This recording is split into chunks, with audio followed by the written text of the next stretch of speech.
Okay. Are you ready? Mm-hmm. Okay. What you know, this is what you've been able to dig up regarding Professor Smith. Professor Julius Arthur Smith, PhD, is 59, a heavyset Englishman, a scholar who now devotes himself entirely to his research. He is famed for his whiskers and great curling mustaches that give him the air of a friendly walrus. His disgusting preferences in tobaccos, especially his favorite, a foul, obsidian-hued Balkan Sobranj, his erudite after-dinner stories, and his hearty laugh are trademarks. Dr. Smith has lived and traveled extensively on the continent. His specialties are European languages and archaeology. His Lit D was conferred by the University of Vienna. In the past, he has aided others in rendering difficult translations. Now his attention has shifted to matters parapsychological with excellent results. The professor maintains a townhouse in St. John's Wood, which is a neighborhood in London, where he resides. At present, it is undergoing renovation to enlarge his library, so the investigators must stay at a hotel. When in London, Smith spends most of his time lecturing at the University of London or reading at the British Museum Library. He is a member of the Oriental Club, but he does not get there as often as he would like. His country home is an estate not far from Cambridge. Margaret, his wife, died in 1919. These days, his manservant Beddoes, who is at once friend, assistant, and confidant, is his only companion. So that is what you have learned about the good doctor. Now, unless there is something specific that anyone wanted to get done, I think we can jump right to the Challenger lecture. Yeah, sounds Everyone's good to me. good? Okay, Yep. great. So it's Yep. Wednesday, I believe, January the 3rd, 1923. The weather has indeed turned back to more classic winter weather in London, with it returning to being cold with some light snow. You passed the holidays, both with the professor as well as and some of you went to Somerset to Grigori's house and spent some time down there as well, enjoying the festivities of the season and the general bon vivant associated with it. And now you find yourselves back in London, enjoying the joyous season, the holiday festivities that are going on. So the lecture is held at the Imperial Institute in Kensington. So the upper East Gallery's floor is cleared out entirely and is converted into like a makeshift assembly hall, shall we say. There is a formal dinner and then followed by the speech. So you have all just enjoyed a fantastic meal. There are probably 150 people in attendance, just jam-packed into this place. Lots of famous scholars are there. Professor Smith obviously is there as well. Jackson Elias is there as well, and other notables from scholarly circles, and some other people that are just either philanthropists or other famous wealthy people that enjoy hearing the lectures as well, because this is kind of, as we discussed last week, this is kind of cutting edge stuff. It's not just the science, it's also kind of like the presentation and what's being said is out of the ordinary, shall we say. So you are now at the reception following the dinner prior to the professor's speech, so you have time to mingle if you want and meet people, get a drink, smoke a cigar, whatever the case may be. Does anyone want to speak with anyone in particular or have anything in particular they'd like to try and accomplish during the reception? I'd namely be showing Arnold, my graduate assistant, around and introducing him to well-to-dos in the academic community and just getting his name out there, as a mentor would. Okay, yeah, I would say that a couple of people say that they would be very interested in his hearing more about his specialty, and if he's planning on staying on in London at some point, to let them know. Very cool. And as far as Elias is concerned, he mentions to Arthur, because Arthur's young, so he says, "Young man, Yeah, Arnold. if you'd like some real Arnold, sorry, Oh, you're fine. Arnold, if you care for some real first-hand experience instead of sitting behind books, let me know. My next venture is going to be in Africa." And I mean, I'm not gonna role play out Arnold right now, but I'd kind of, after that whole conversation, I'd pull Arnold off to the side and say, "Now look, he's in the community, he's sort of what we refer to as an adventurist. He's all about the expedition, but he rarely finds anything that any of us believe plausible or credible. I don't appreciate his work, and I don't think he appreciates mine either. So if you want to go gallivanting along with him on his useless escapades, then go right ahead. However, if you want to find real evidence and write real academic articles, stick with me." Yeah, that's pretty much keeping. Damn, Gregory. Jeez. That's pretty much keeping with Jackson's MO. I can read to you some of the books that he has put out. In 1910, he wrote a book called Skulls Along the River, which exposed headhunter cults in the Amazon basin. In 1912, he wrote a book called Masters of the Black Arts, which surveys supposed sorceress cults throughout history. In 1913, he wrote a book called The Way of Terror. Analyzes systemization of fear through cult organization. It was warmly reviewed by George Sorrell. In 1915, he wrote a book called The Smoking Heart. The first half discusses the historical Mayan death cults. The second half instances present-day Central American death cults. In 1918, he wrote a book called Sons of Death about the Thuggees. He actually infiltrated the cult and then wrote a book about it. And in 1920, his last book to come out was called Witch Cults of England, which summarizes covens in 9 English countries, interviews practicing English witches. Rebecca West thought some of the material trivial and overworked. So, Dr. Gregory, I'm sorry, but I would be ditching you like nobody's business to run off with him. but here's the thing. I mean, I imagine that what is his name? Jackson Elias. Oh, Elias. I imagine he and I would probably have like an intellectual rivalry and a philosophical disagreement on how the work of a cult in academics should be presented and absolutely gathered. He's all like Geraldo Rivera, like super sensationalist, big time. This is his although he puts the work in. I mean, he's into it, but it's definitely more about the Indiana Jonesing and going undercover and writing tales of daring do and trying to keep it as like pulpy and graphic as he can, as opposed to upholding the pillars of academia. Yeah. So that is Jackson Elias in a nutshell. I am going to ask Anthony to make a spot hidden roll. Oh boy. Spot hidden. Oof, no. I have a question to ask, and I'm not sure what the answer is. Did anyone else notice the person staring at you guys on the train, or was it just Anthony? I think it was just Anthony. Only one person point him noticed. out. Yeah. Unless I think he it was pointed just it him. out. Then I don't he even might think he not. did. I mean, yeah, I basically just looked at the man and said hi. Oh, that's right. You waved at him. You were the only one, yeah. Yeah, but I don't think anyone was facing him or paid any special attention to him after that. No. Mm-hmm.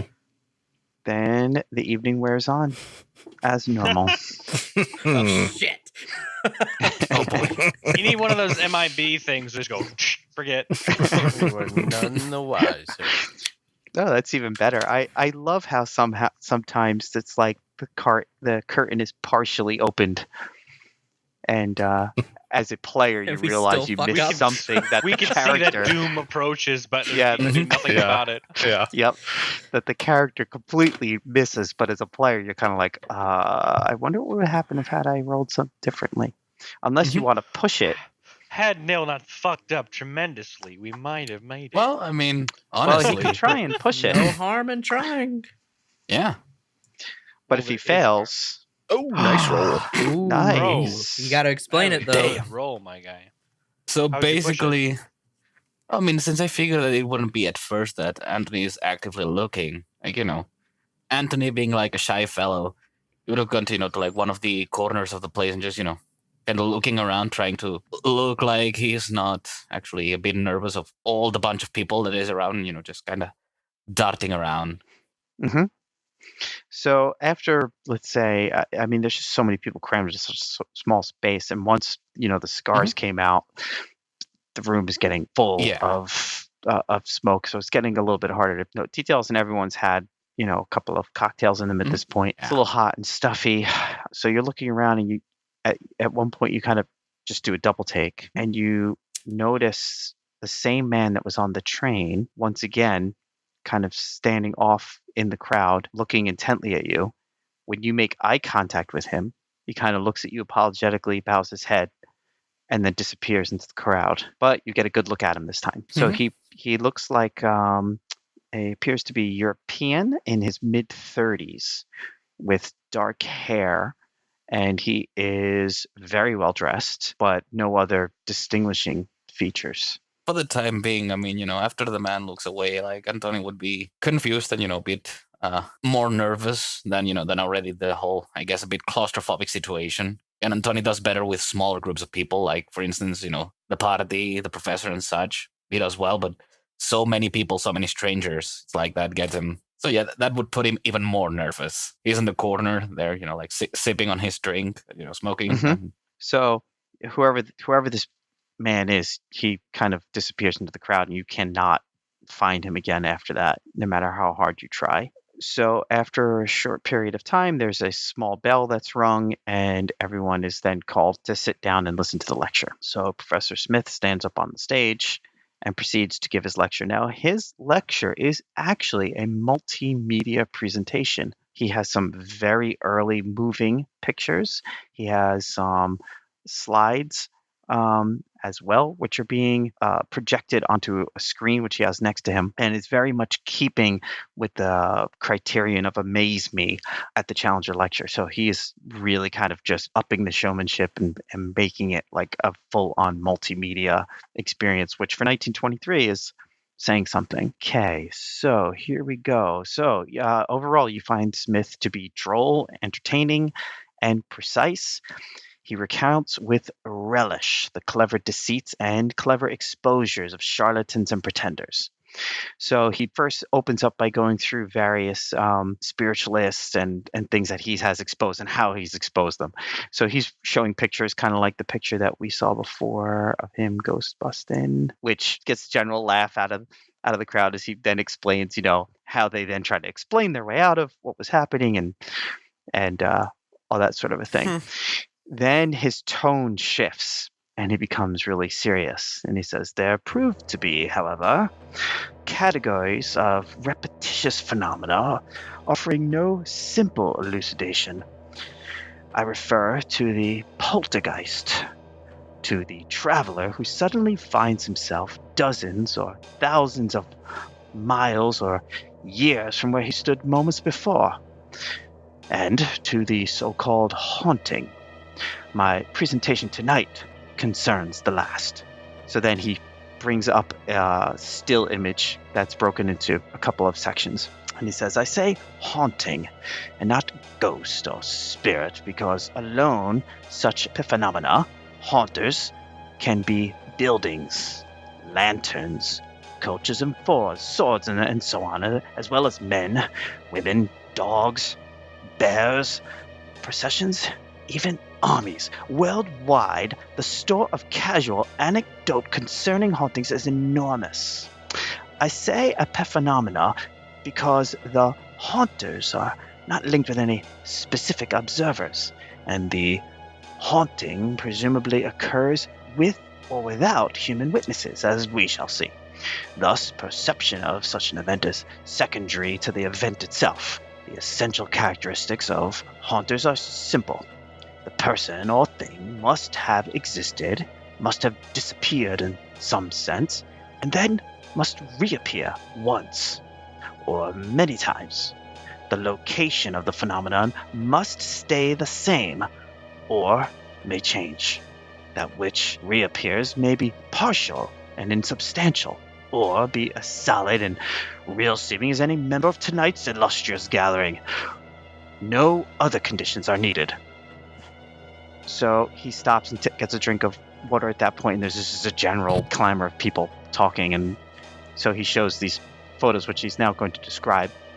He then projects slides of 3 hauntings in detail. A Breton fishing boat, a Norwegian woman, and a hansom cab in Cornwall. Each incident was studied and photographed simultaneously from at least 3 positions, allowing accurate scaling of the apparitions. So he then proceeds to demonstrate several characteristics shared by the 3. So this is what he explains. As you notice, these 3 apparitions, they do not coalesce from points as the tales would describe, but they slowly emerge whole from invisible planes as if what might be curtains of perception. If you take a look, you will notice that each one is semi-transparent. You can clearly see the passage of a wave through the fishing boat, for instance, if you look here carefully. You notice that the image causes no froth or ripple, so it doesn't actually resist the water. In the other slides, you can see that the second or third photographers can see through the image itself. Also notice that each apparition seems to glow appreciably. It brings up another kind of like doctored photograph. Not doctored, but like enhanced. It says, have you noticed the reflections on nearby objects? So I've been able to sample these attributes, and it shows the glow of ionization, but not all of them. So carefully indexing of the reflections indicates that the level of ionization varies randomly during each event. The rate at which these apparitions manifest motion was, in comparison to normal movement, slowed by a consistent half in each case. Notice the ripple passing across the sail of the fishing boat.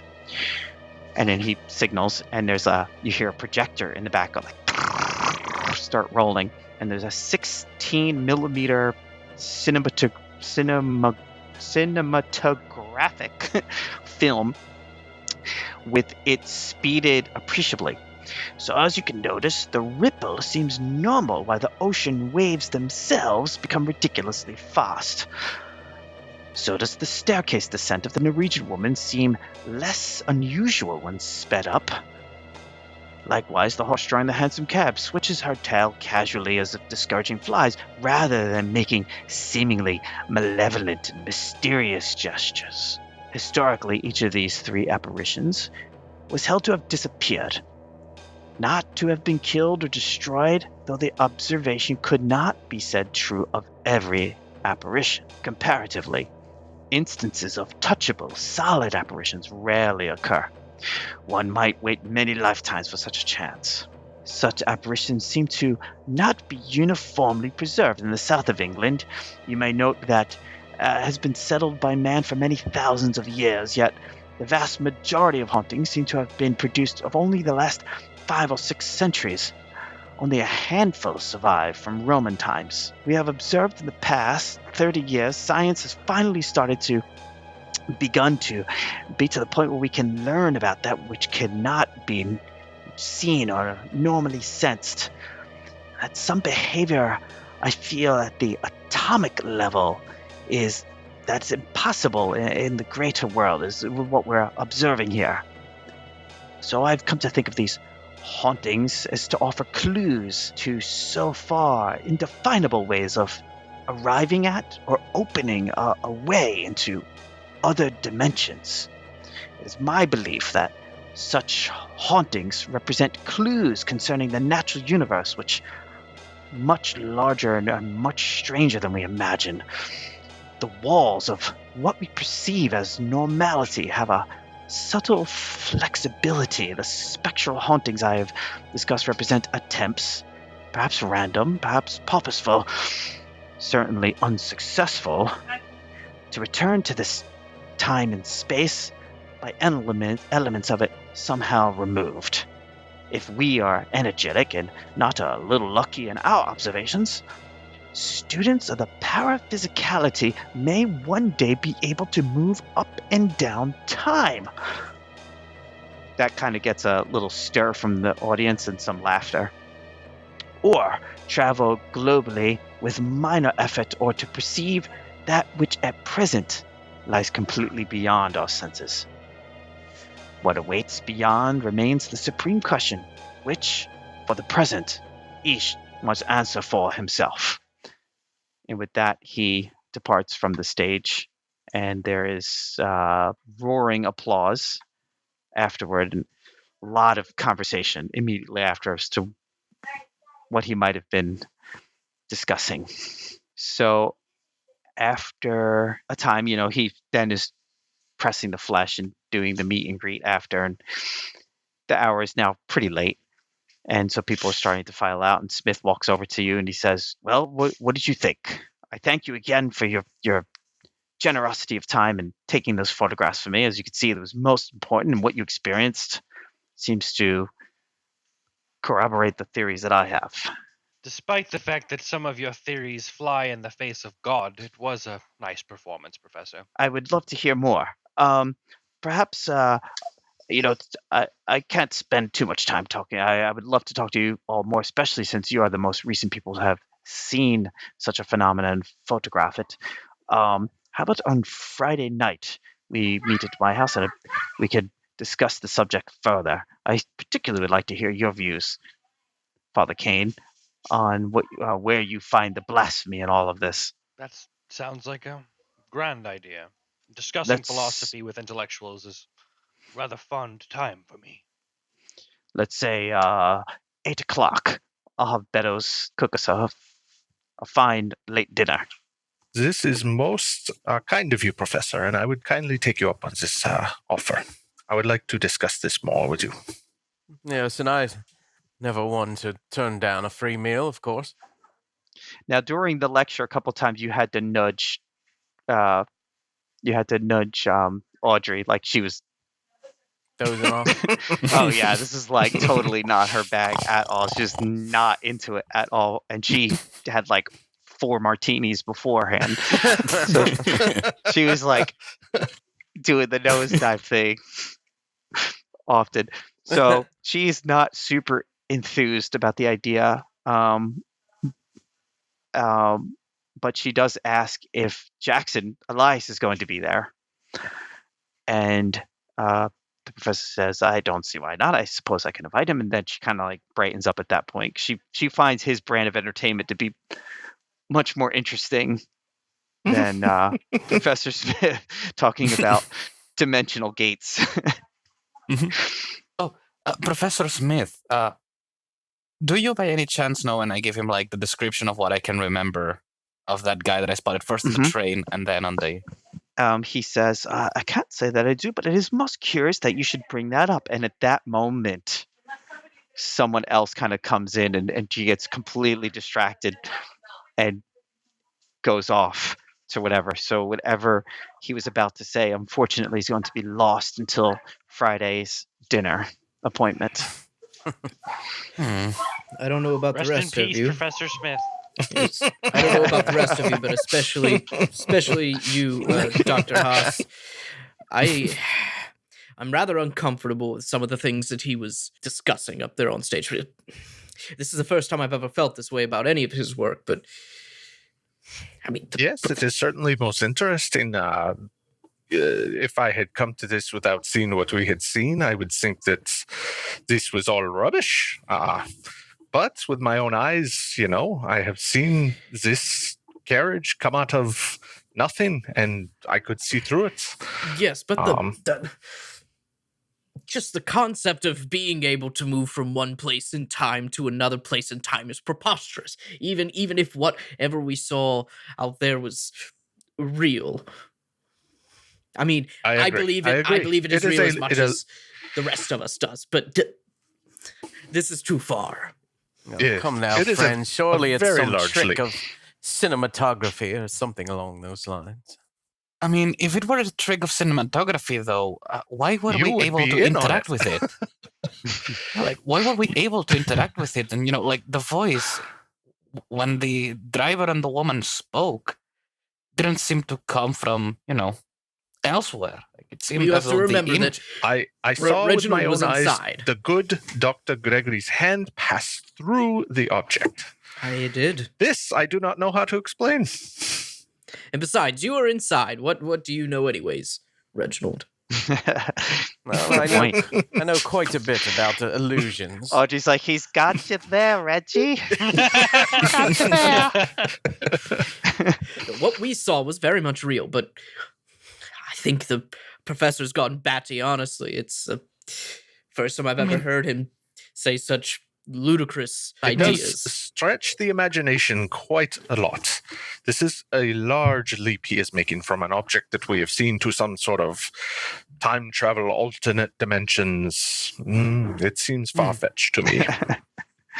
Professor Gregory, you know that your father and my uncle, they both had worked in the past for Professor Smith, and I think maybe this whole talk that he has made, maybe it has some relation with their travels? My uncle never filled me in on some of the details.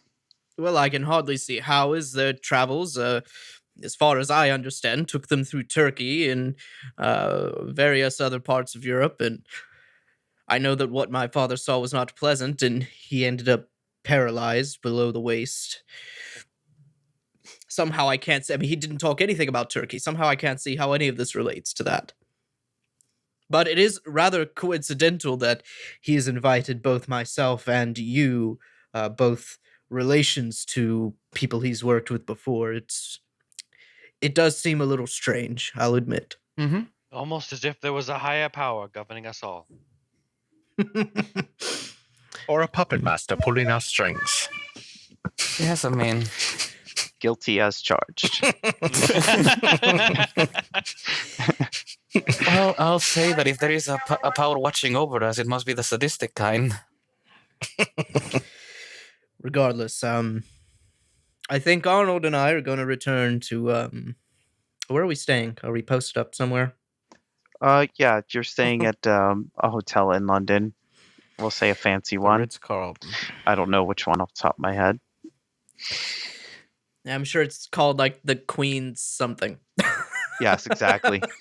So yeah, well, we're going to Queen's return back to the hotel, and I assume we'll see.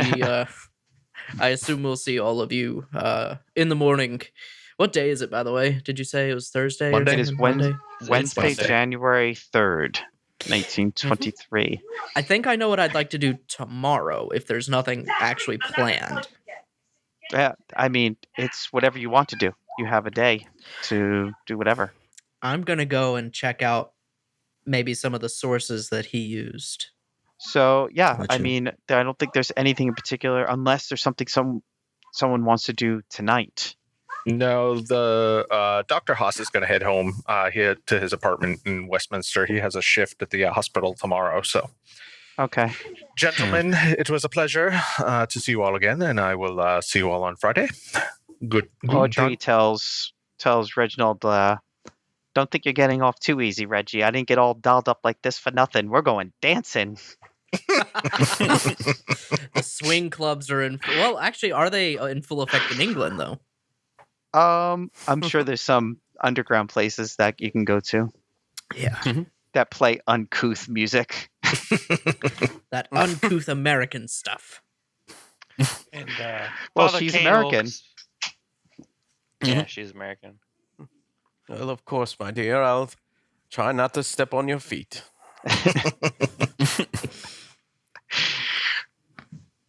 Father Kane? Father Kane will just spend some time in silent reflection, and he might even do a little bit of praying, but it's nothing that he wants to spend more time with other people. A lot of his career has been mostly alone and research, so that's where he finds the most comfort. Right. Mm-hmm.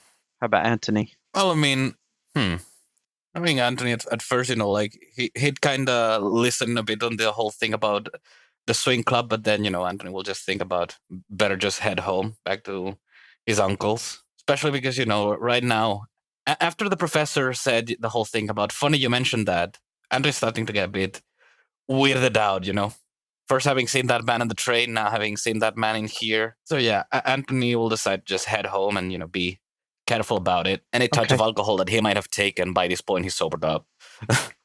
It's just scared him straight or freaked him out. It's like between too much social contact and, like that man starting to show up at the back of his head. He's like, he just thinks that it's probably just, the usual.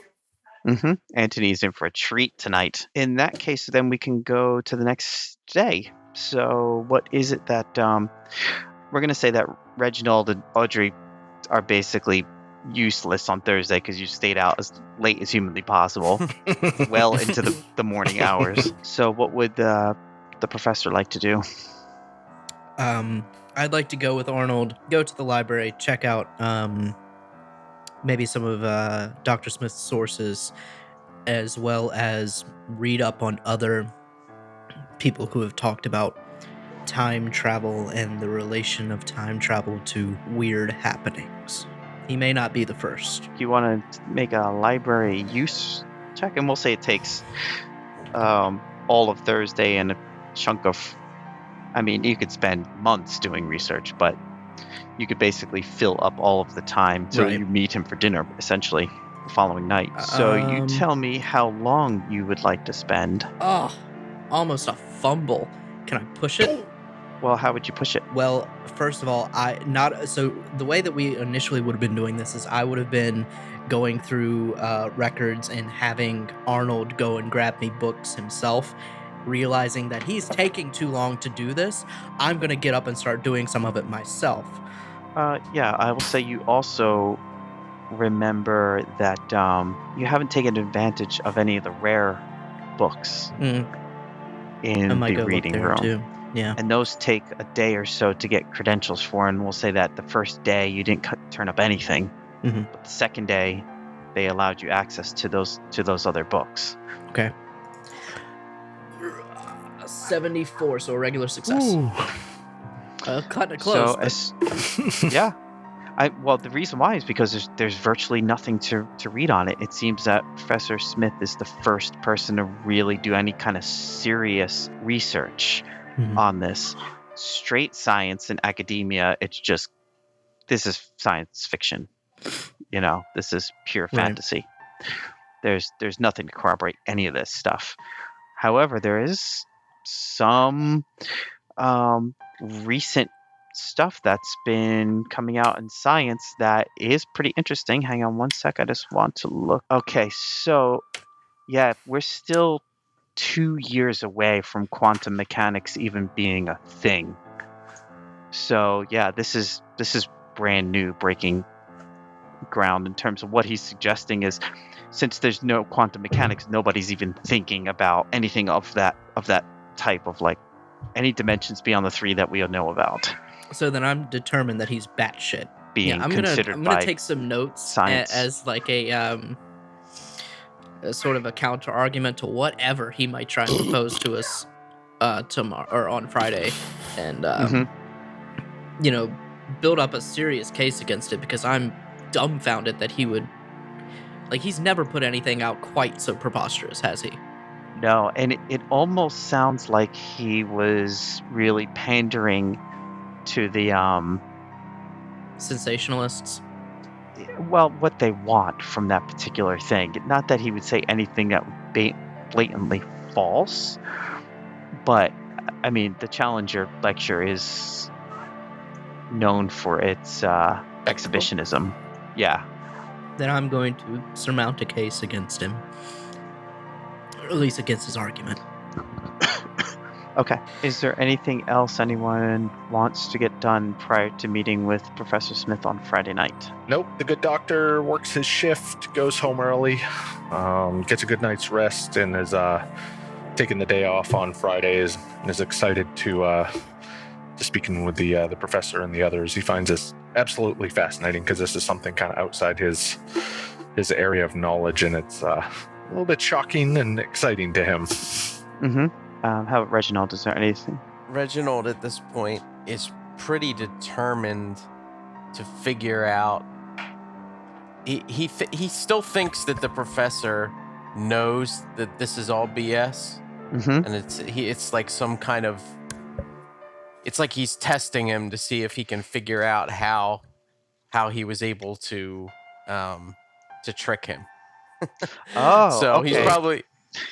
he's probably like laying up, going over in his head like every trick he's ever seen to see how.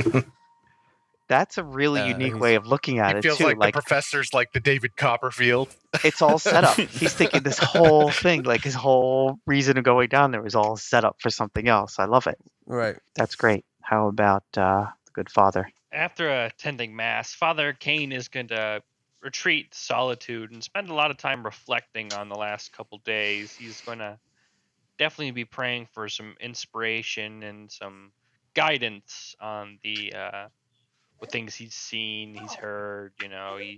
He's not perfect, so he definitely he prays for that kind of stuff. He discusses some of what he's seen and heard with the pastor he's staying with, but nothing in detail. So I'm going to say that while he did that, like kind of bared his soul to the cardinal and did some introspection research, that you will get that sand point that you lost back. Hey. Yes, at this point, you're pretty convinced that whatever's happening is possibly a hoax. Or possibly a hoax and maybe not supernatural at all.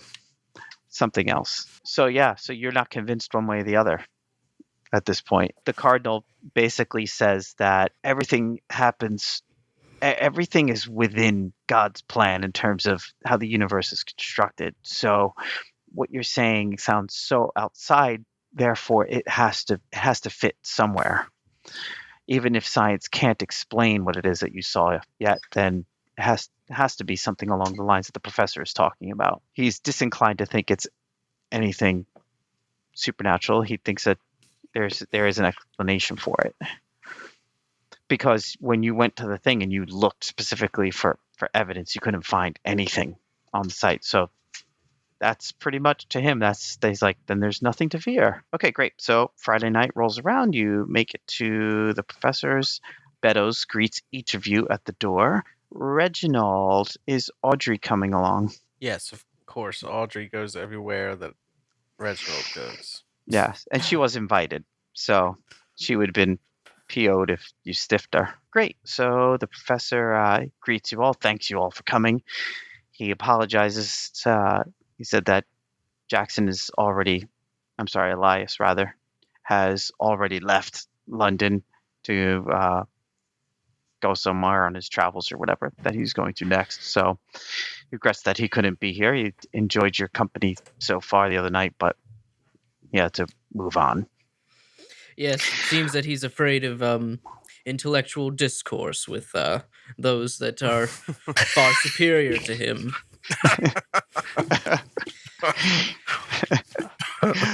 Gregory, you're so amusing. I don't know what's amusing about the truth, Dr. Smith. You're so very different from your father. I take it then, Gregory, that guy and you are not friends then.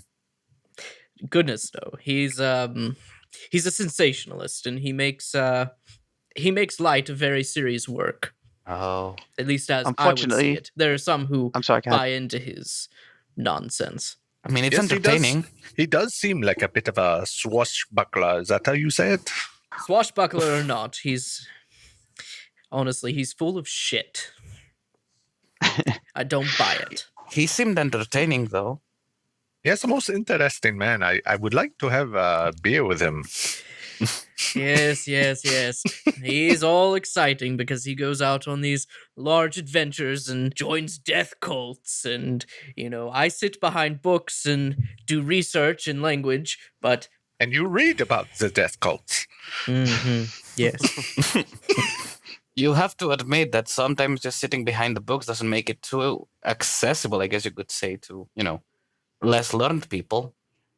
I suppose that's true, but why do the less learned people need to be worrying about things such as occults and death cults and things that have no bearing on their living situation here in London or elsewhere in the world?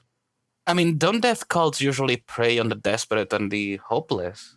technically those people knowing about that would, like maybe there is some weird guy that comes to your neighborhood promising salvation. And if those people were warned, then maybe not as many would join. I suppose it's possible, but how often are you hearing of those things here in central London? Fair enough. Professor Smith kind of clears his throat and says, "This is all very fascinating, gentlemen, but please, how about we take off our coats and sit down and discuss this like gentlemen?" Fair enough. Meadows takes everyone's coats, and the professor says a little sheepishly, "I'm having the library renovated, so we can't sit in the study, but the dining room shall suffice for tonight's gathering. I shouldn't doubt." And he leads you to the dining room, which is on the parlor floor. Please, everyone, have a seat. What would you like to drink? Beddoes bring drink. The drink's caught round. Brandy, please. I'll have a vodka tonic. Dr. Haas? Beer, please. For you, Reginald? A dry martini. Dry martini, no problem. Audrey, dry martini. The same. And for you, Father Kane? You know what? I will take some water. So he tells Beddoes, Beddoes comes back with everyone's drinks, and you're sitting down, and first course of dinner is brought out, and he says, "Okay, now down to business. Now that we're about to eat, what did you think of my presentation on Wednesday night? Tell me honestly." Shall we have the compliments first or the contentions? That's entirely up to you. Let's start with the compliments. Well, you certainly spoke well.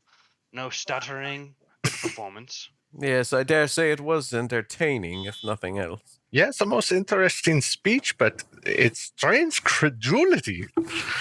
Even what I saw, I do not believe.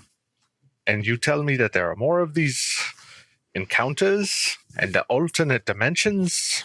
It seems a bit much, Professor. That's exactly what I'm saying. I have a feeling that all these years, these sightings have been miscategorized. Anthony, what did you think of my speech? Well, I liked it, but I'm afraid I am not educated enough to understand most of it. I mean, the whole thing about dimensions, it definitely is hard to follow. Do you mean then that those apparitions exist in an alternate dimension that we can see but not touch? I don't know. I haven't had a chance to interact with one myself. And if we could interact with one, I mean, could you go along with them? See, that's the thing, though. Like, we tried to touch it, and it was transparent, and even the snow, like the snow that seemed to deposit itself on the roof, seemed to be, like from the moment where that happened, if that makes sense.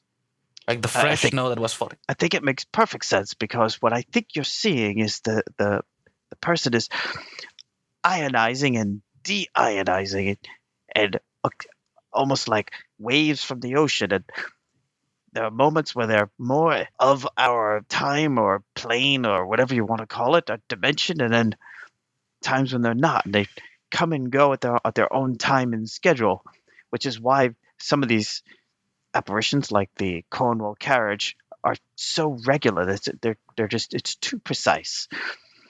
Yes, but like that is the thing. However, I mean, we're not talking about these ion particles or whatever appearing in a random form. Like that woman and that driver, they existed in the past. So like, why does this happen? I mean, we'd have to then believe the whole thing about ectoplasm and such.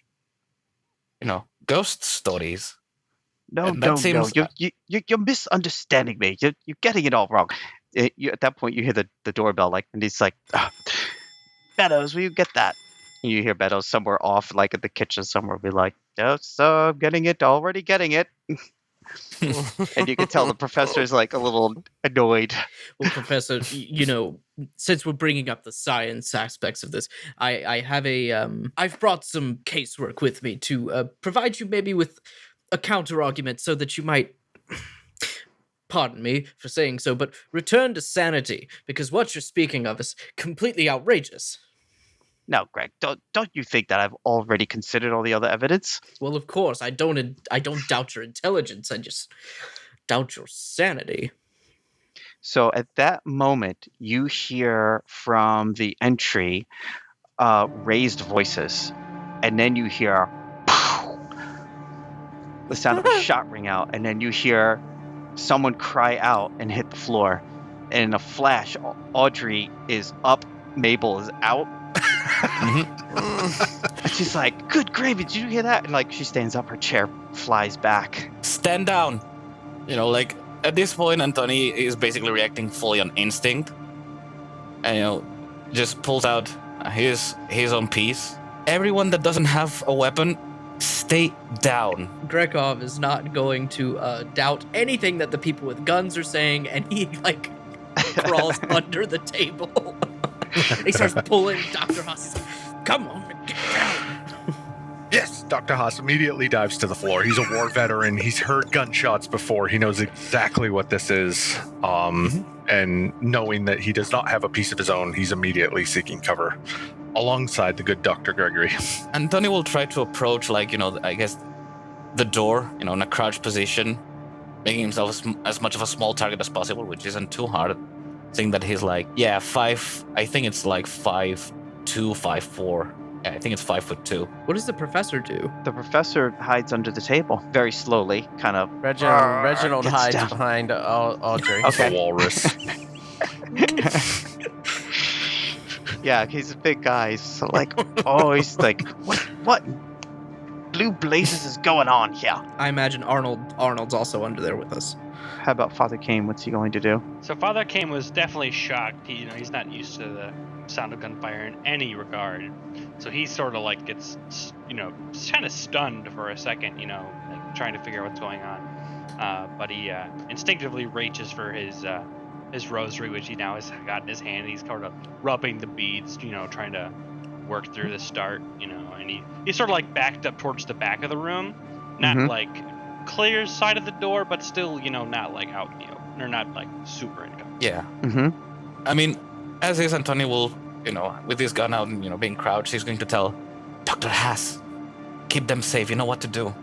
War veteran to war veteran. I will do it I guess you could say, sort of in my hurry, just, knock chairs and everything.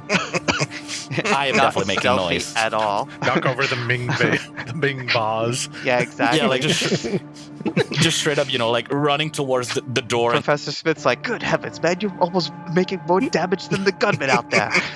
Yeah, he's just going to, shush him and, basically slam against the side of the wall. And then, You accidentally, when you got up, you spilled, your drink onto the... He's like, "That's a Persian rug."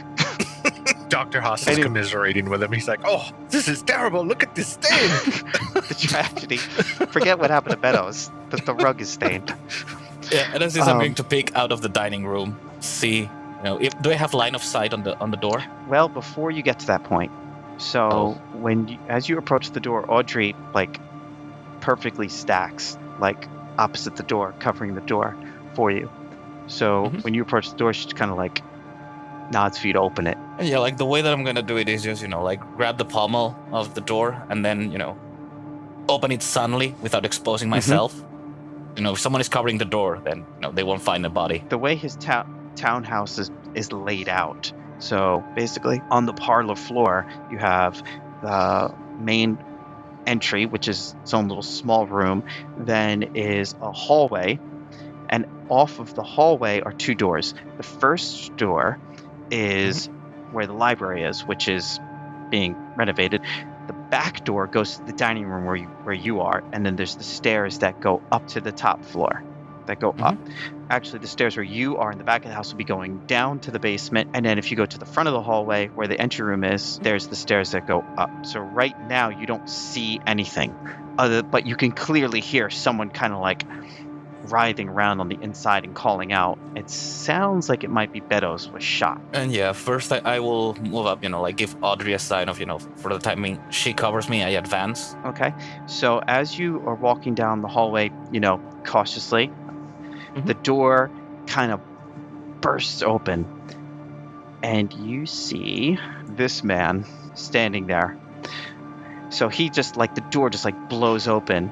He seems to be by himself. He has a pistol in his hand, which is smoking. Beddoes is on the floor, being shot in the stomach. He's just doubled over screaming. He kind of like looks at the gun, throws it aside when he sees you, gives you a big smile, puts his hands together like this, and then his whole body just erupts into flame.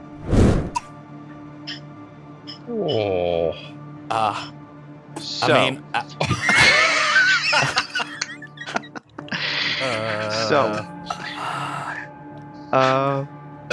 yeah. I mean, I will be snapping a shot anyway, just at this point more out of principle than anything else. Yes. So, to make matters worse, not only is he in flame, it does not seem to be affecting him at all. So he is now walking down the hallway, but as he's walking, he's just touching the sides, and everything is just bursting into flame as well. Now, he is throwing off so much heat, you can't really get within 5 feet of him. I mean, it's like he's a human oven. He's just walking along. I need for you to make a sanity check. Yeah. So you pass. Good. Okay. So you manage to hold back your horror, even though it appears that whatever this creature is, clearly not normal. In my case, the 3 things that I will do in short succession will be first snap a shot on the flaming man, which misses. Before that happens, what is your dex? My dex is not that good. It's 40. Yeah, so you are much slower. If the gun is in hand and ready to shoot, you get plus 50 to your dex. It would be 90. His shot still misses, so you're able to get a shot off. Audrey, however, also gets to be quick because she was standing at the doorway ready. She fires off a shot. Perfect shots, central body mass, go right into this thing. Doesn't even seem to phase it. The house is just burning as he's walking down the hallway. He's coming towards you. Hearing the commotion, Father Kane is going to look for an exit. Yeah, this isn't even a commotion. This is like you can smell the smoke and see the fire. Yeah. I think Dr. everyone's Haas is like, everyone run, there's fire. I pull Arnold up by his shirt collar. Come on, we're going. So you basically have 2 places you can run. One is out into the hallway. The second is you can go to the dining room, which has a small terrace that has these giant French doors. You can open them up and go to the terrace, but you have to jump or climb down from the terrace. Better option. Yeah. That's where Dr. Haas is heading. He's heading for the terrace. Yeah, that's where Reginald is heading. I'm following the former soldier here. Without question, following the former soldier.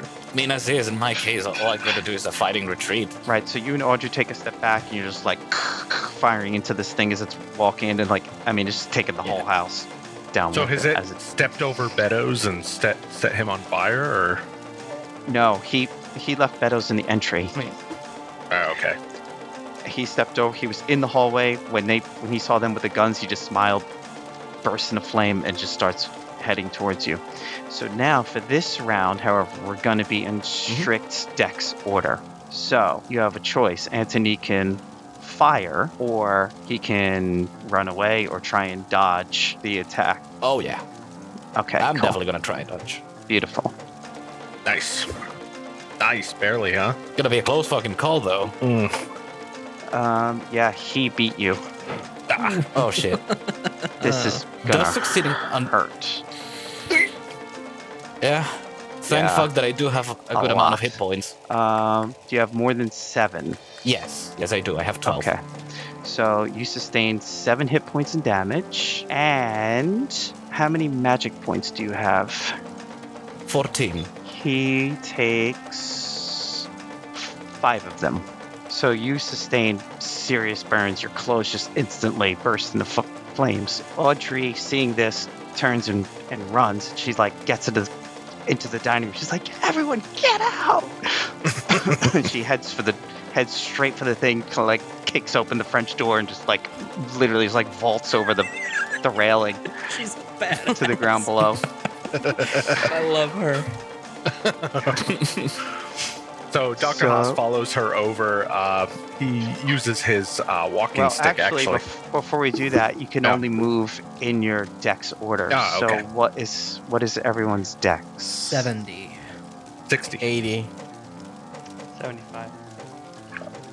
Okay, so Reginald will 80. be next. Yep. Yeah, Reginald is definitely following Audrey out the French doors.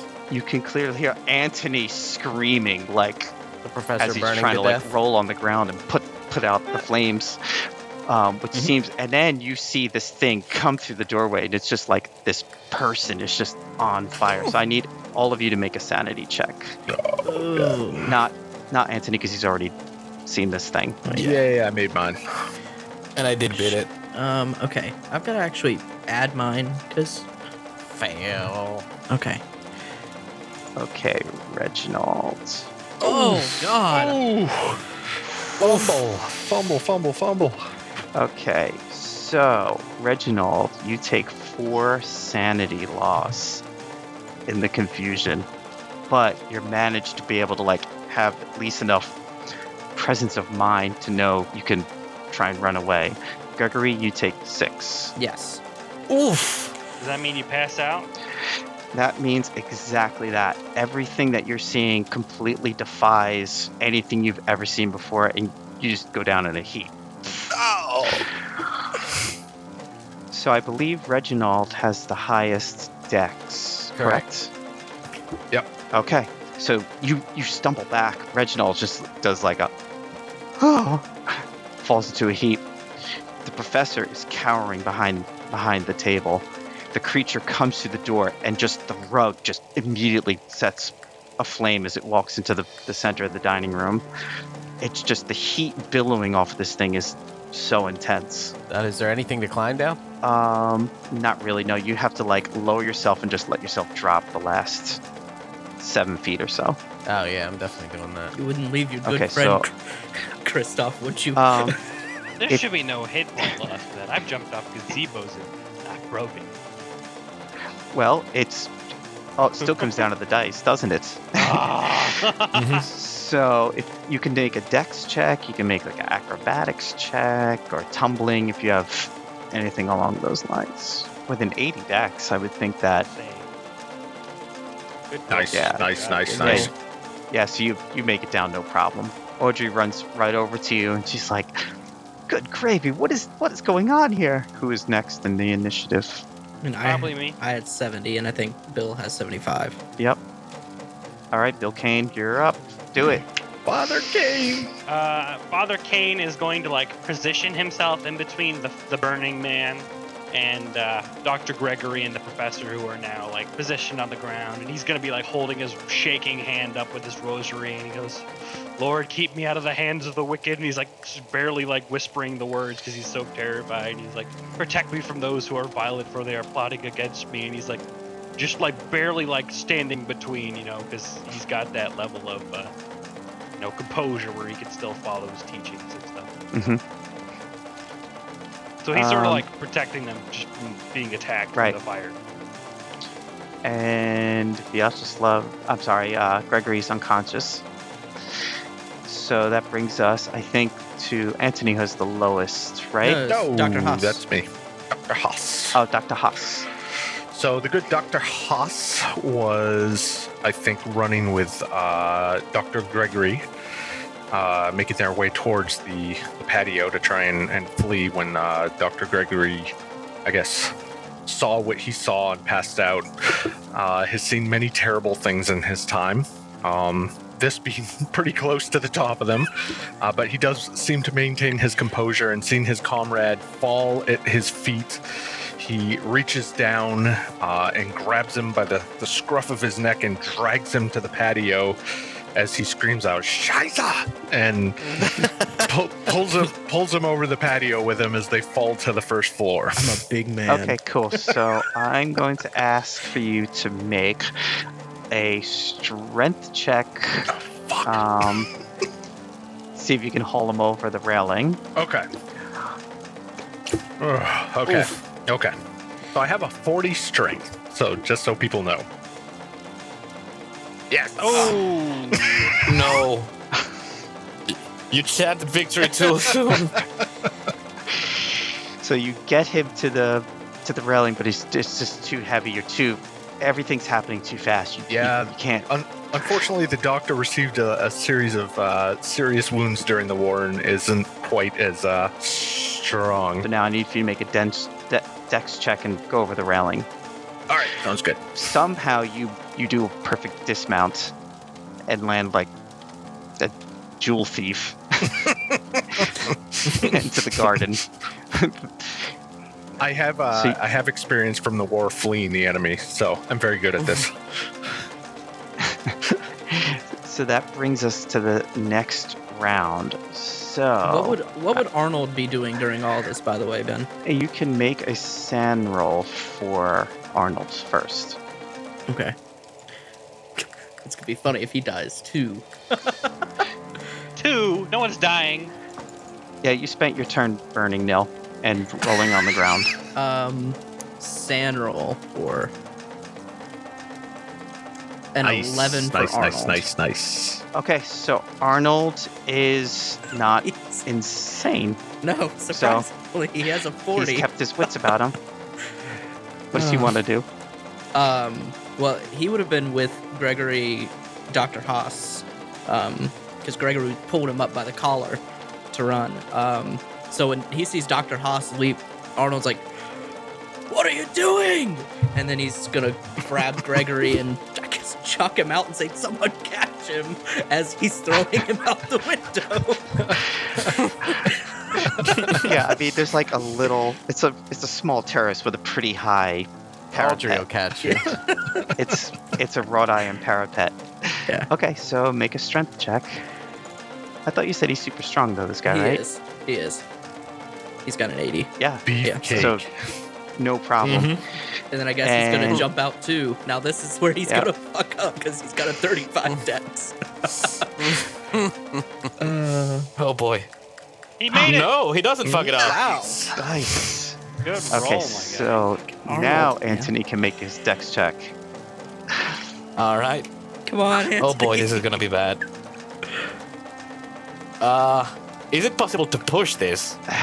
I mean, you're rolling on the ground. There's really not much to push here. Not only is the hallway on fire now, the dining room is on fire. Like, everything is on fire and burning. So we're going to say you rolled, but you're unable to get the flames out. So we are now back at the next round. And does anyone have a dex over 80? Reginald? Over it. 80? Reginald's they're at the is bottom. 80. Right, so you're tied. So let me see if I got this right. Everyone is now in the garden. No. Conscious or unconscious, we're all in the garden. Yes, with the exception of Anthony and Bedos and the professor. Correct. No, and Father Oh, Kane. that's right. Father Kane's Kane's still. still Oh, in the house. that's right. He was Okay, standing in his Father ground.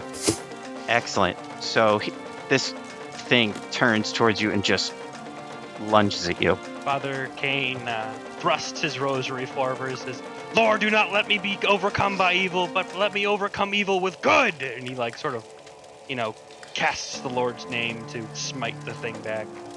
Are you going to dodge? I am not going to dodge. I am going to take the full front and then cast a spell at the same time. I'm casting my deflect to protect myself. So for every point of damage I take, I spend a magic point, and then I also lose 1 sanity. Ooh, I love it. Let's hope Oh, you don't boy. lose more than 5. No, I only lose 1 sanity. Oh. But I lose a huge chunk of magic. Okay. So it grabs you and it does 4 points of damage, but like instantly your clothes just like catch fire. So then I would say my, do not be overcome by evil, and I sort of like blast it back, and this just, holy light protects me and comes down and thrusts him back as he might, I don't know how, stout he is, but he might be staggered back, and I'm sort of like unscathed. All right, that's amazing. Too bad no one's in the room to see it. Yeah. Be sanity Wait, the checks. professor is? From the professor's under the table. From your perspective, like looking up from the garden, you just see like the whole house like burning at this point. That would bring us to Reginald. Hope you're still Now, alive in there. Yeah, there's Good luck, mates. there's no way anyone will be able to re-enter the house without taking fire damage at this This point. is quite the trick, Professor. I'm going to try and persuade the professor to jump out, and then I'm going to jump out myself. Okay. Should he jump out? Nice. What do you say? Tell me what you say. Like, Professor, if you don't leave now, this entire place is going to burn down. Go now! I got your back. And I'm sort of like, this is like the split seconds after everything just happened, you know. Professor, you hear him perhaps mutter something along the lines of, yes, must try to get out. And at that moment, the whole ceiling just collapses from the fire, from the room burning. So the professor does not make it out. Doesn't go anywhere. The burning ceiling falls on you both. So, Did he say he was going to try and jump out, though? Or is it just too quick? only if the professor successfully was persuaded to run out. So at this point, Father Kane is still in the room. You're unscathed, but the house is coming down quickly. I mean, this thing is just like everything is burning in flames. So I think next up is it Dr. Haas or is it Anthony? Dr. I've got Haas. Dr. Haas has a How much do 60. you have? So Dr. Haas turns towards Reginald and says, my friend, please take the good doctor away from this fire. Drag him to the back of the yard. And he immediately turns and makes his way around the side and then the front of the house, thinking of Beddoes and possibly trying to get to him to help him, being a medic and having dealt with, numerous gunshot wounds before. He knows that time is an issue, so he'll see what he can do there. I don't know if it's even possible or if Beddoes is on fire at this point, or... Yeah, so you go around to the front of the house, and I mean, it's like the whole house is burning at this point. You would have Fahrenheit to fight 451 fire all up in that bit. Yeah. You would have to fight the fire to go inside and see. Yeah, Dr. Haas isn't really going to do that. So, he'll watch it burn. Okay, Anthony. Well, I mean, as is, I know where the door is, so I'm just gonna try, if possible, just, kind of like panic run towards the exit. Just, fucking dive out of the house. So I'm going to say make a con check against smoke inhalation. Nice. Good roll. Yes. Nice. Good roll. So you're This able ain't to his first rodeo. somehow, he's able to somehow cover his mouth that he's like trying to keep low from the fire and, stumbling and falling his way through. Somehow miraculously makes it without burning himself alive. Dr. Haas, you see from the front way, you see that something kind of like moving around inside, and you suspect it's the creature, and comes flying out the front of the house, but it's only Anthony, who falls onto the front steps, coughing. I immediately appears to whip be- my jacket off and start to try and put out the flames. He appears to be badly burned. You want to do some first aid? Yes, I would absolutely love to do some first aid on him. Mouth to mouth. I do that if necessary. All right, let's see what I can come up with here. Ooh, okay. Nice. Look at that. First aid skill, too. Yeah, dude, my first aid and medicine are ridiculous. He is a doctor. I'd hope so. Yep. Hey, thanks to you, I might get out of this without permanent disfiguration. No, you're still going to be burned to shit, my guy. So that gets you a point back, I believe. I think you have a major injury or a serious wound, whatever it is. You don't say. Yeah. Man's got third-degree burns over Yeah. 50% of his body. Yeah. He's got to worry now about dying from infection. Yeah. I'd say the main reason why I've managed to survive is because my head is, one of the few parts that is not, third degreed. But doesn't a successful first aid check on him prevent him from having to make a con every hour? It does, yes, Okay. and then I can perform a medicine check on him within an hour to get him an additional D3 points back and stabilize him. So that's going to be kind of my major focus right now and moving forward is caring for him, seeing the state that he's in, trying to alleviate his burns and and keep him conscious. Do not worry, my friends. The good doctor is here to take care of you. It hurts. I know it does, and it looks terrible, but trust me, I can help you. Arnold just like not having any idea what the fuck has just happened. He's like, and Arnold's very much gonna be voiced just like I am. He's just gonna say, all right, come on, Professor, and he's gonna like hook him up under the shoulders and start like dragging him away, as far away from the fire as he can get.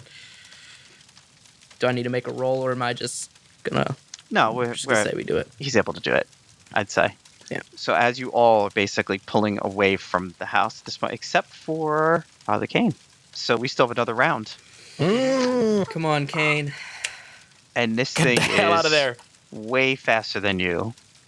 So Yes. yeah, so it quickly is on you. At this point now, the entire room is on fire. So regardless of what happens, you will be taking some degree of burn damage if you stick around. Okay, that's 6.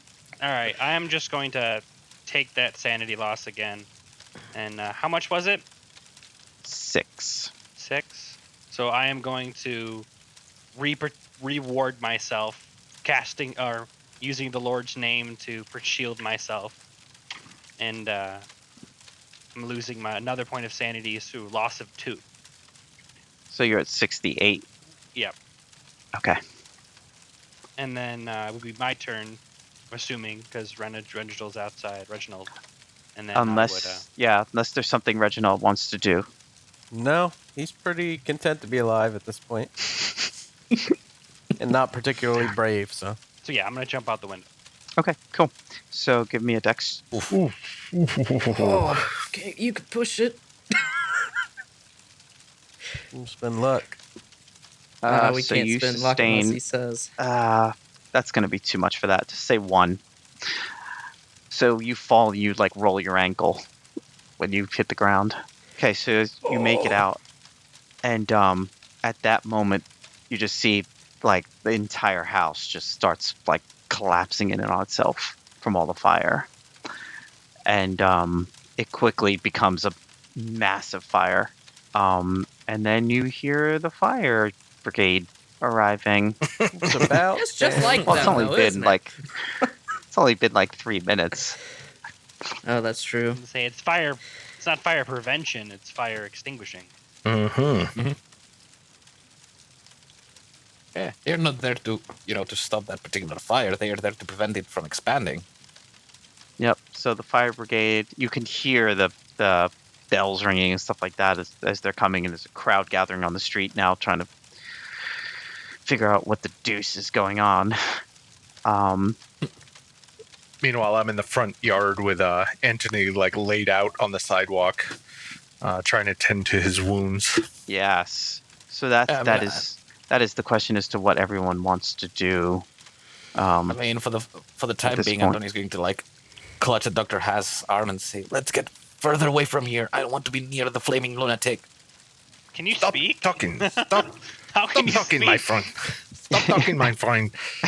You must not exert yourself at all. You are in a very Bro, bad state. Please. If you had 3rd degree birds, you would be screaming at the top of your lungs. It's like Yeah, I was gonna say- possibly do. It comes out That's like fair. this. If you haven't passed out yet, yeah. Yeah.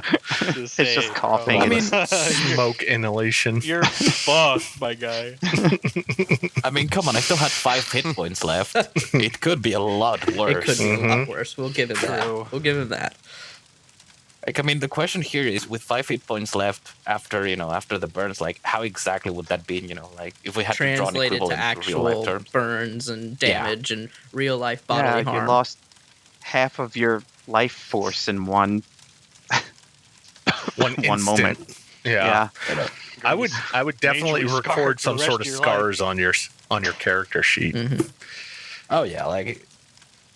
And I mean, I imagine that the clothes at this point just, barely like a remnant of them, Yes, well, I imagine. Dr. Haas is picking remnants of your melted clothing Well, that would away from probably your mean skin at something this for point. Anthony, wouldn't it? Yeah. Huh? What was that, Trevor? Oh, nothing. I mean, at this point, considering that his clothes are off the shade, like, Now Dr. Haas is at least able to tell that this is not a man he's treating, this is a woman. That's true. That's what I was saying. I was like, well, that probably means something, doesn't it? Yes. Yep. Yes. You know, I was afraid to say it, bro. I didn't want to be the guy to say, man, Neil, your character looks awfully effeminate. Mm-hmm. I was like, because bro, it is. I didn't want to offend you. I was like, You didn't offend me, man. you got a girl character there, bro. Mhm, I'm like, I I'm know. looking at your picture. I'm like, all right, man. I didn't want to say it. So I'm glad that was Yeah, I mean, straightened out. Well, Dr. Haas really isn't concerned with that. He's more concerned with the status of his patient. You went fucking And full it doesn't- Mulan on us. Yeah, it doesn't really change, how Oh, yeah. he's responding to this emergency. yeah, I mean, so we've he'll got just, a burn victim. yep, I'm sure it's yep, one of those he'll give you situations the where best you're care just he's like, possible. oh, all right. All right, well, it is what it is, Keep moving. Some birth defect where he's got breasts, Once So Arnold, I don't know, Oh, go ahead. how much time we have here, but I can make a medicine check to gain him a few additional points. That takes at least an hour. Yeah, I mean, in an hour's time, he'll be in the hospital. Okay. Once Arnold has gotten, Dr. Grekov far enough away from the house, he's like, come on, wake up. You can do this. And he's just like shaking Dr.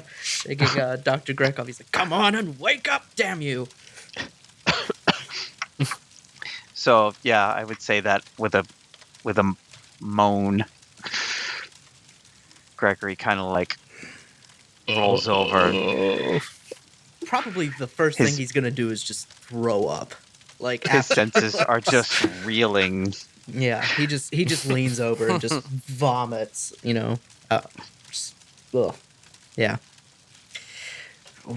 So at this point, I would say you have the fire brigade is arriving, is trying to put the fire out. The police are right on their heels to see what happened. You all have to give statements, obviously, as to what you saw. I figured I'm probably safe from giving a statement, considering that the only coherent thing I can say is "ah." Well, Yeah, you're on the and way to the hospital with the doctor. The doctor, the doctor, I'm going with him. He's my patient. So I kind of she claim rights to her and say, "This is my patient. I am accompanying her to the hospital. I will take care of her." They ask you if there's anyone still in the house.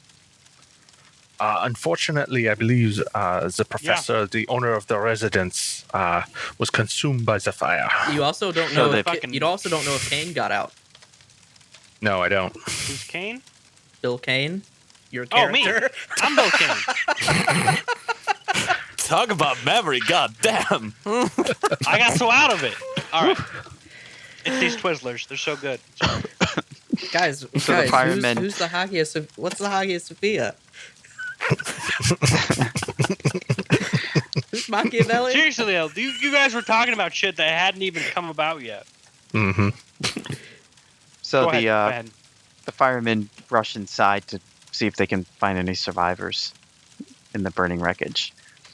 The police arrive and are like, all right, everyone who's here, bring them aside. Once they make sure everyone is physically okay, then they start inquiring as to what happened. They ask where you're staying so they can follow up with any questions tomorrow, et cetera, et cetera. So we'll start with Gregory. What do you tell the police? We were just having dinner. We were about to have a discussion with the owner of the property, Dr. Smith, about his recent symposium. And we heard a gunshot from the foyer, and we didn't really know what happened. We just got under the tables, and then as we were getting up to run because we smelled smoke and flames, it was Dr. Haas, Arnold Colburn, my student, and myself. We were running towards the window to jump out. This was the only way out because the other way was on fire. We saw this inflamed man. I mean, almost like he was just I mean, he was just engulfed in fire, coming into the dining room. And at that point, I don't remember anything. I must have passed out. I woke up in the yard.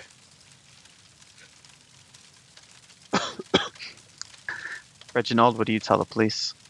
Yes, I'm quite surprised that that man survived as long as he did, completely aflame. If it weren't for Audrey here, we all would have perished. Yeah, so as you're, recounting, Audrey keeps, she'll chime in like with corrections and little things like, don't forget about the gunshot first and stuff like that. You're like, oh yeah, the guy got shot. How about you, Father Kane? What do you tell the police? Well, after, getting my leg wrapped up, probably, I'm going to tell them it was nothing short of a demon, the devil himself, walking the house floor, for it was a demon clad all in fire, and nothing short of God's name prevented it from destroying and killing everyone in the room. And that was by only God's great graces that we all escaped. So I'm going to ask for Father Kane to make a spot hidden roll. Uh-oh. Oh boy. Oof. I mean, I push it. I don't know if you can. I wouldn't know how to push it. I don't know what I'm looking for. Yeah, that's true. Okay. So you all give your statements. The police tell you stay in town tomorrow, just in case they have any more questions. They ask, do you know if the professor had anyone that would want to do this to him? Try and shoot him and light the house on fire? I haven't the slightest. The only one I could think of, maybe just because he's just an asshole and I don't like him, but whatever his name is, it's like Jackson. I don't think they quite Elias. got along in their work, and Professor Smith had just made some recent discoveries, and it's entirely possible that Jackson would maybe want to find out that work for himself. I don't know. And also, he's muddled in all kinds of death cults and other outrageous, outlandish things. It's entirely possible that it's him. I would investigate him. God damn. That's great. But no, I'm actually being completely honest. I mean, even as a player character, I see reason for this stuff. Sure, yeah. An intellectual rival, yeah. Maybe How about upstaged. you, Father? Do you know anyone that might be responsible? Satan. Yeah, exactly, bro. The great devourer. He's still concerned. He's still pretty sure that's what was going on. But no, he is just not afraid to say he doesn't know the professor very well. He's only met him a couple times and not for very long. And from what he understands of the man, that he's well respected in his community. Okay. All right. So the police let you go. What's his name? Antony is on her way to the hospital with Dr. Haas to be treated.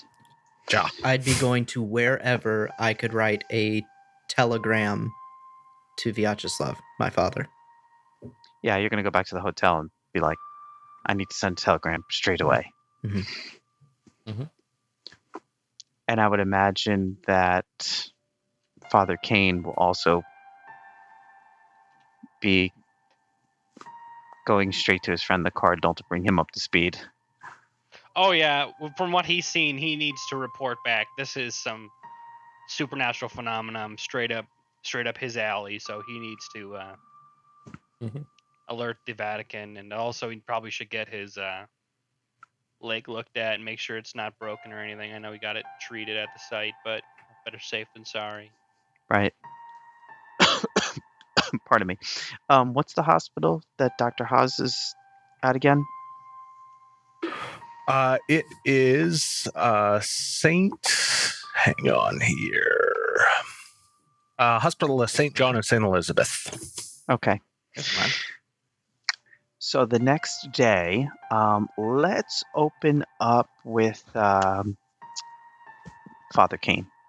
You're onto something big, clearly. So, what would you tell me? What's your procedure? What you doing?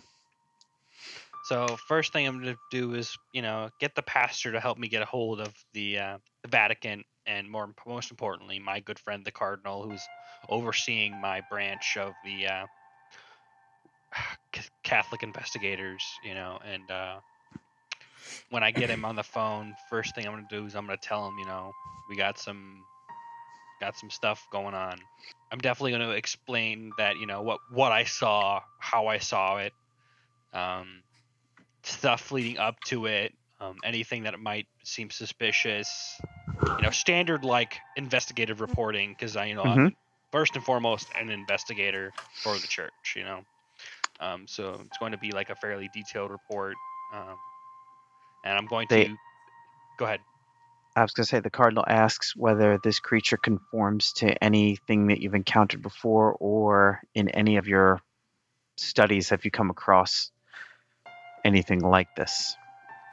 I says, absolutely. I have not seen anything like this before. It would appear as if the man himself, was engulfed in the flames of hell, and as he walked through, everything he touched was burnt asunder, and how even the power of God could not prevent him from destroying the house. It was a terrifying sight to behold. The Cardinal says that sounds like quite the ordeal. If any bodies were recovered from the house. I said if any bodies were recovered, it was probably going to be the professor's or his butlers, but I don't know for sure. I haven't checked back in with what's been going on, but I can definitely make sure to see if the fire starter is amongst them. Yeah, we want to make sure that we don't raise a panic in the public until we have all of the facts. Make sure that this thing warrants our attention or not.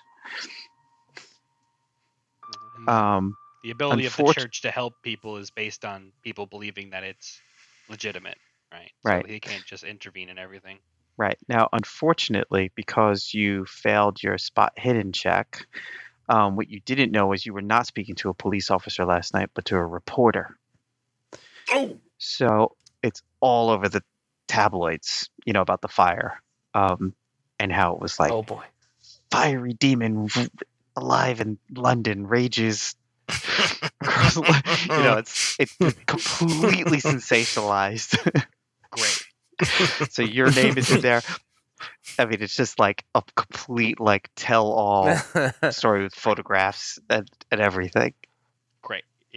Yeah. I don't got enough fucking bites out of my ass. Not gonna do this. This means something for Dr. Grekov's career, though, and probably Dr. Haas's as well.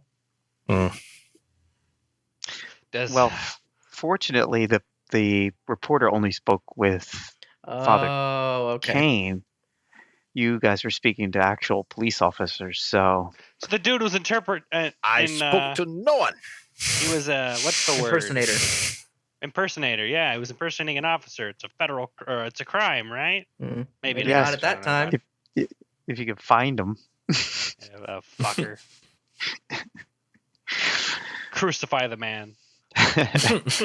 So you go downstairs to go to the police station, and the newsies on the corner read all about it. Fire in professor's house.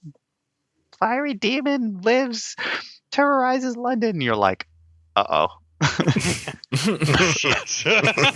Scheisse. Yeah, definitely. I'll see that, and I'll become, a flash of emotions from, surprise to anger to, regret, and then ultimately, I'll try to just let them all pass over me, through to my training, and I'll try to, refocus myself. And I'm probably going to go to the the police department, as they would have probably a situation report of some kind, and I know from my experience of being an investigator, that's where I would start. Okay, so you go to the police department, and they do have a report, and they were not able to recover any bodies from the fire. They didn't find any remains at all? They didn't find any remains. Oh boy. So he escaped. Or was consumed by his fire. Well, even fire leaves remains, unless it's some kind of strange, unholy fire.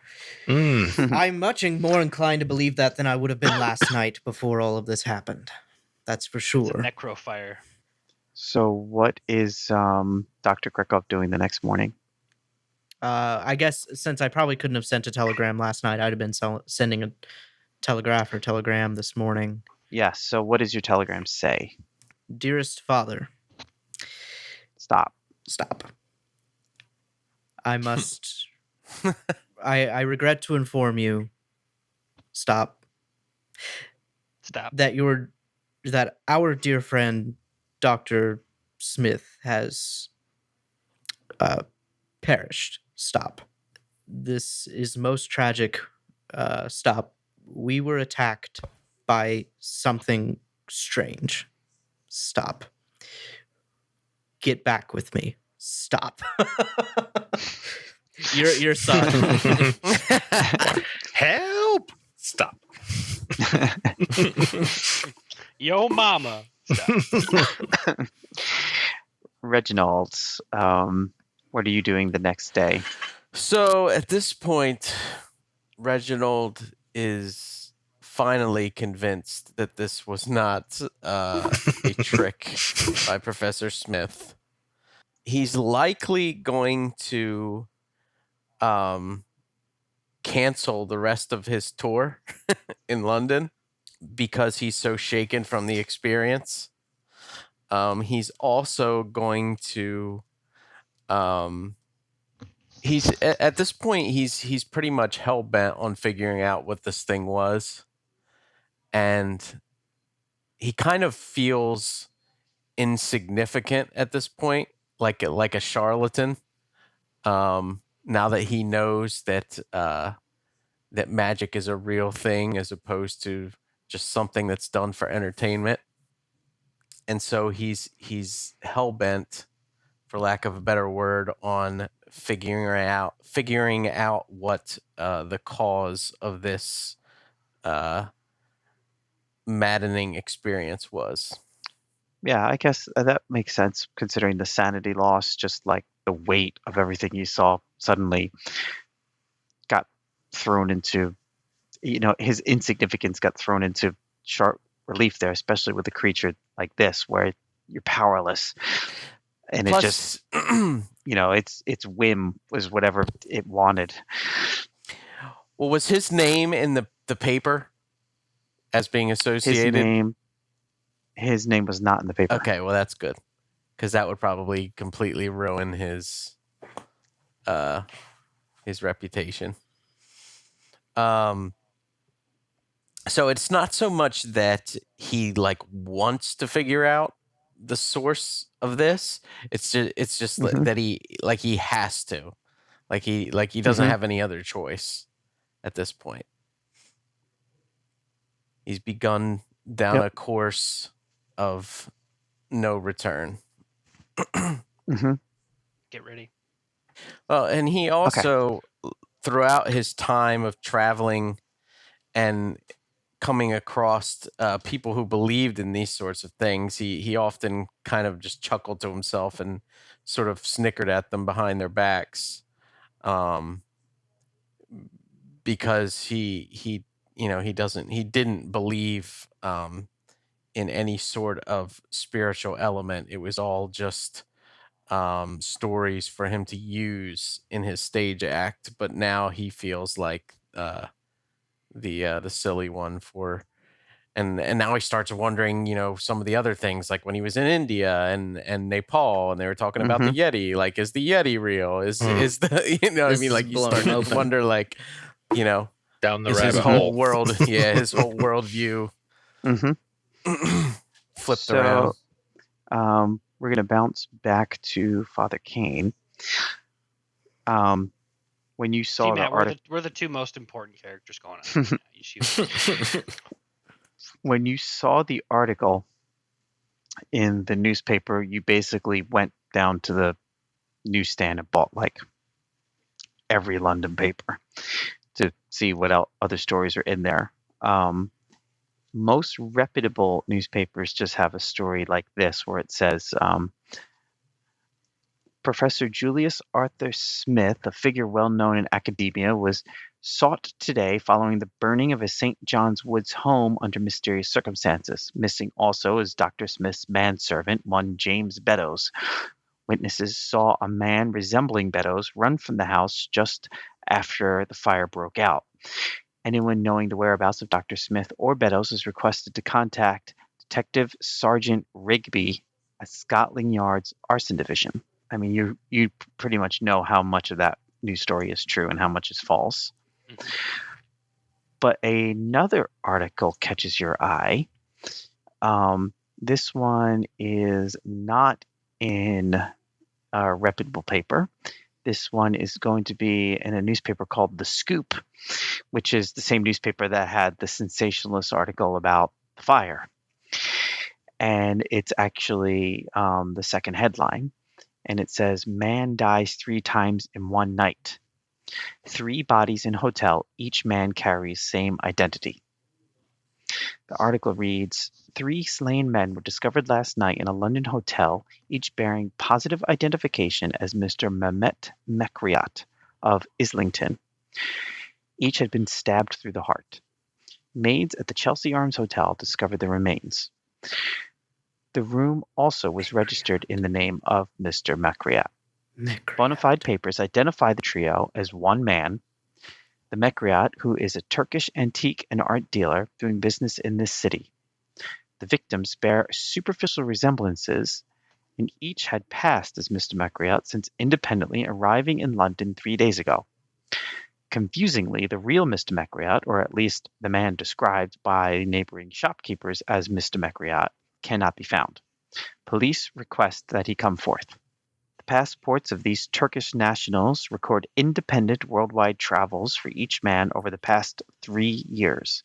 Inspector Fleming of Scotland Yard is at a loss to describe the meaning of this bizarre mystery, but is eager to converse with any other Mehmet Mekriats still living. So that article catches your eye. So, okay, we never met Mehmet Mekriat, but we knew of a Salim Mekriat, correct? Mm-hmm. Salim Mekriat's worship none the of us skinless know about one. It. Yeah, no, but so out of character, Salim Mekriat was the other cult kind leader. of the cult leader, the group that we actually didn't deal with in Constantinople, correct? Mm-hmm. They worship the skinless ones or something like that. What our characters even have known that? Well, he's saying out of character. No, I mean, our characters. That's something we would have learned from the that Frenchman. because I wrote it down. Yeah, the Frenchman. The Frenchman. Yeah, the Frenchman, maybe. It was either the Frenchman or from Demir. So Vyacheslav might not even have known that because he wasn't there. No, and we didn't but exactly Salvador have a lot would. of time to catch up. Salvador's still alive too. Salvador would. So would Daniel. But we know a Mekriat. We know of him. So yeah. Although in order to ask Salvador first, it would have to be brought to to like Antonia's attention. Again, 3rd degree burns. Yeah, you're dying. Yeah, I'm not dying. You're definitely dying. I'm probably high in morphine and Bro, opiates. this is 1920. Yeah, right? I got you all. You're going to be dead opiates. You're going to be dead of an infection very soon. I'm sorry. Nah, penicillin hasn't even been invented yet. Nah, the doctor will save me. You're fucked. There's like different levels of fucked, and you're like up here. Yes, you're kidding. fucked. I'm just messing around. How dare you? So I'm gonna see that, and I'm gonna sort of skim it, and it'll take me surprise. I will have recognized the fez on the supposed man that caught fire, and part of it sort of jogs a memory of something to do with Turkey. So I sort of take that sheet and I pay the man. I'm sort of like skimming it, and so I decide to take it and go meet up with some of the other people, trying to guess where they might be. I assume they're probably still at the hospital, and I go to meet them there. Okay, so you know for sure that the doctor and Antonia are at the hospital for sure. As for the others, unless you know the hotel where he's staying at, you wouldn't know how to reach Dr. Grekov. And Reginald is pretty easy to find, I mean, in terms of his place of work anyway. Mm-hmm. But yeah, the hospital's a good place to start. So the next day, so you're going to attempt a medicine check, Dr. Haas? Ja, I will. You're going to use leeches? Yes, with, I would assume a bonus die since I'm at a full medical facility. Sure, why not? All right. Appreciate it. No problem, my friend. All right. 90%, wow. D3 hit points back. All right. So I'll roll D6 divided by 2 here. Nice. That's the D. Sweet. And so as I'm tending to Antonia. So you can see that fortunately it looks like the bulk of her clothes took a lot of the damage. So there's some cosmetic damage, scarring and burning and stuff, but it's not as bad as you had originally thought it was. So I sit down beside her bedside and I say, fortunately, my friends, your wounds are not as severe as we had initially thought, which is very good news. You shall recover, so you still have some scarring. There are maybe some other things we need to discuss. Yes. You, deceived me and some others as to, your true identity. I wanted to discuss with you, possibly why this is and what made you do this. I would also like to know your real name as well. Well, my real name is Antonia. So, Antonio, I am Dr. Haas, as you know. It's very nice to meet you. The best way to put it is, I wasn't intentionally trying to deceive anyone. My father, he's a lieutenant in the army. And, when you're parents of a military family in Spain, you're kind of expected to send at least one of your children to the army. Problem was, I was born, and, the doctor said that with how hard the birth had been, there would just be no more. It was just me. So, my father, pressured in good part by his peers, he decided to roll along with the deception. So I was brought up like any boy, and I've just sort of gotten used to this, Yes. Yeah, mandatory service. Mandatory service is a terrible thing. I am sorry that you are pressured into this situation, not of your choosing, by your father and your mother. But I think you would find life to be more pleasant if you, found your own path. I guess it just, when you grow up like this, you just get used to it. And I got used to have my hair short, always dressed in, men's clothes. So I don't know. I guess it's a habit that I never got rid of. Yes. And it's part of why I also came to here. Got injured by shrapnel shortly before the disaster of Anual. And I got found. Of course, since the doctor owed a favor to my father, they decided to sort of sweep it all under the rug. And the deception continued, Yeah. I don't really blame my father. It was more a matter of, his colleagues constantly pressuring him, as is, he's from a Catalan family. And, well, let's just say that we ain't liked too much there. you know? Mm-hmm. So, not really blaming my parents for it. I know that my mother and my father, they're both not happy about the deception, but they, well, felt it was better than just, I guess, being the laughing stock of his colleagues. Yes, well, pressure from one's peers can be a very heavy burden. Yeah? Mm-hmm. And you have paid the price for this. No, maybe now is your opportunity to make your own choice and live your own life. Yeah? I guess. I'll probably have to ask Audrey, how does one act like a lady?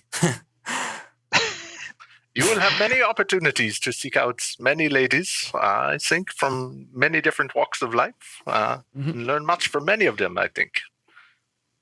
Yes, although I will say, at least I take my experience as,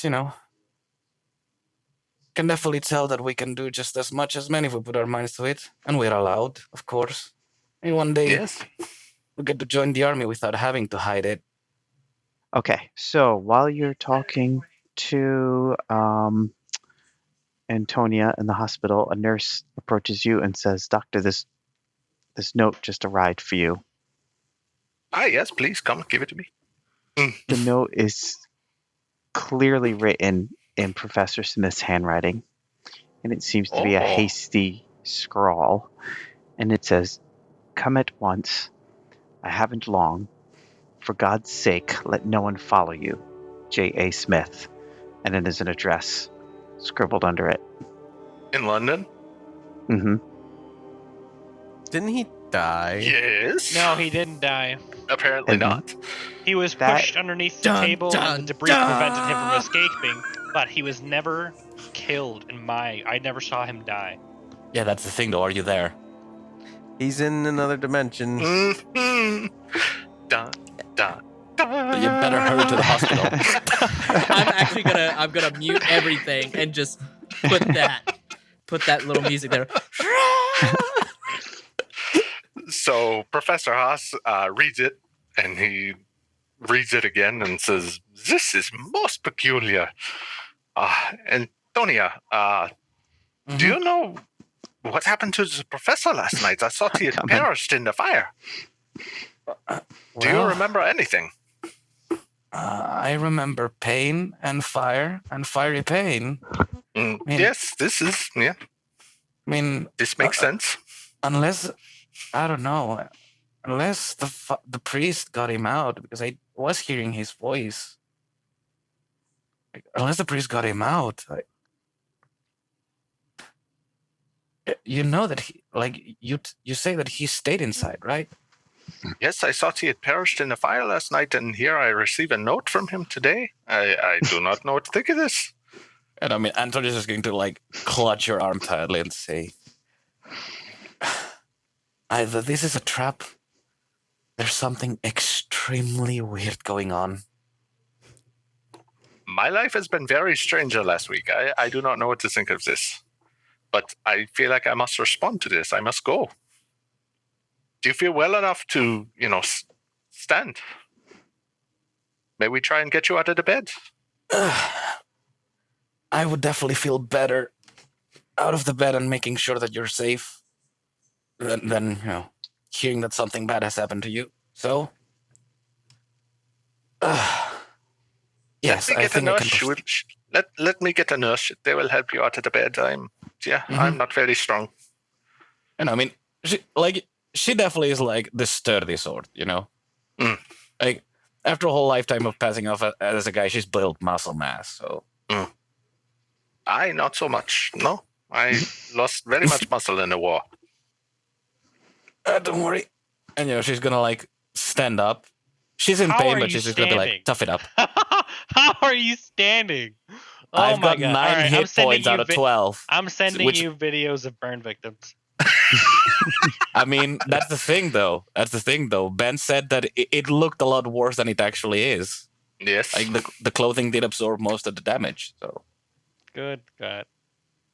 She's definitely I imagine there's going to be blisters and quite a few nasty scars, but She's going to be in pain. There's no Antonia, doubt. please, do not stress yourself too much. Let me send a telegram to my friend, Professor. Dr. Gregory. He and several of the others might want to accompany us on this jaunt off to meet the apparently raised from the dead professor. So give me a few moments. I will come back to you. The Dr. Haas is going to go and I don't know. Do we have like a switchboard at the hospital or a telegraph station or something like that here? Not a switchboard. Yeah. You'd have to call direct, but you can get a telegram to him. Okay. I'll send a telegram to Dr. Gregory, to Reginald, and also to Father Kane. Is it Kane? Sorry. Yeah. Yeah. Father Bill Kane. I think possible. Reginald's going to be the only one that'll be hard to know where he lives. Yeah, because Dr. Haas, I think, before running off and meeting this person, is just utterly confused on thinking that maybe he didn't see something last night and that the professor survived when he thought he had perished and wants to talk with the others who were there before he, runs off on this, I guess, rendezvous.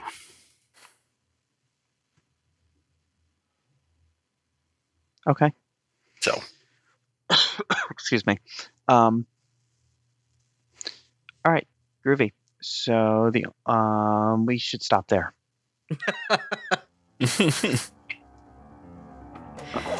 Sounds good. Damn. That's a perfect place to stop.